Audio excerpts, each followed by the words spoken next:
It is the sordid sex scandal that has turned a quiet New England coastal town upside down. And at the center, an exercise instructor charged with using her Latin-themed fitness studio as a front for a bustling prostitution ring, whose detailed list of alleged clients named the names of over 100 local men.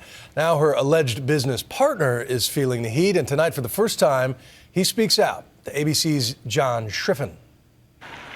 This small, picturesque New England town, just a few miles from the summer compound of the first President Bush, is at the unlikely center of a white-hot sex scandal. Authorities claim this seemingly legitimate Zumba dance studio run by this woman, 30-year-old Alexis Wright, was actually a front for a prostitution ring used by more than 150 men, some of them prominent members of this tight-knit community.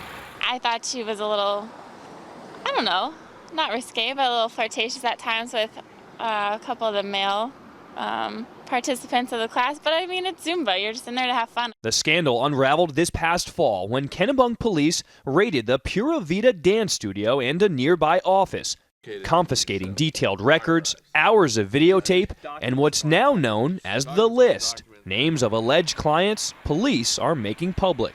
Today, the man accused of bankrolling the studio, charged with 59 counts of promoting prostitution and invasion of privacy, is telling his side of the story for the first time days before his upcoming trial. We had a friendship.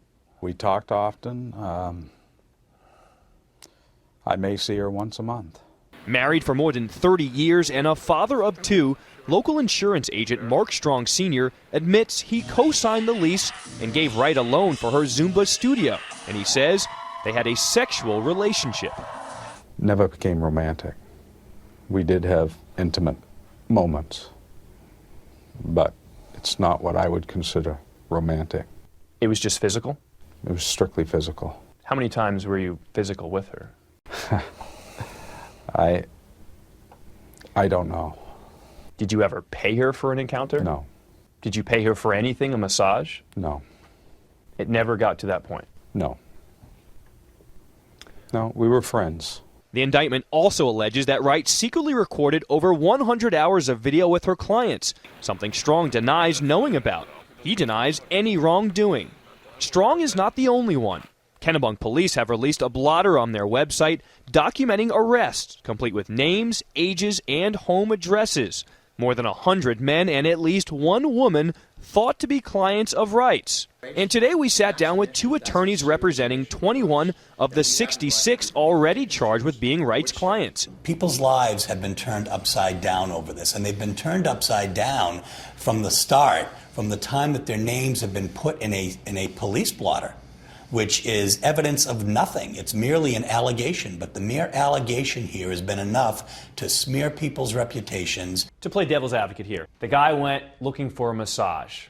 Her ads were very risque. Come on, they knew what they were doing. You know, if you go in for a massage or even a sensual massage and you expect one thing and something else happens through not any initiation on your own, as I think the evidence will show in most of these cases, I don't think that you buy what has happened to you now. The international media scrutiny, having been taped without your knowledge. And the fallout has begun. The former head hockey coach at Kennebunk High School resigned after finding his name on the list, but he has pleaded not guilty. We believe that there's a presumption of innocence. And in this case, it's been the backwards. It's a presumption of guilt, and you have to go prove your innocence. His intention was going for a massage in Kennebunk. It turned out that he and Miss Wright, from his perspective, had a relationship. Wright, the former dance instructor, seen here swinging her hips to a salsa beat, no comment, has been charged with more than 100 counts of prostitution, violation of privacy, and tax evasion. not guilty. Her attorney is adamant her client is innocent. It's been tough. There's been a lot of scrutiny. Getting through the day in any sort of normal way has been difficult. She's doing the best she can. She's certainly worried about what's going to happen through the criminal process. We went to Wright's house back in October looking for answers. Hello, is anybody home? You don't want to talk about the allegations? Absolutely not. Did you do it? Comment. Did you run a prostitution ring? You know what? I will pick up the phone and I will call the police. It is a scandal that has ripped apart a small town and destroyed lives and reputations. At the center of it, the woman who has yet to tell her story, Alexis Wright, who has everyone talking.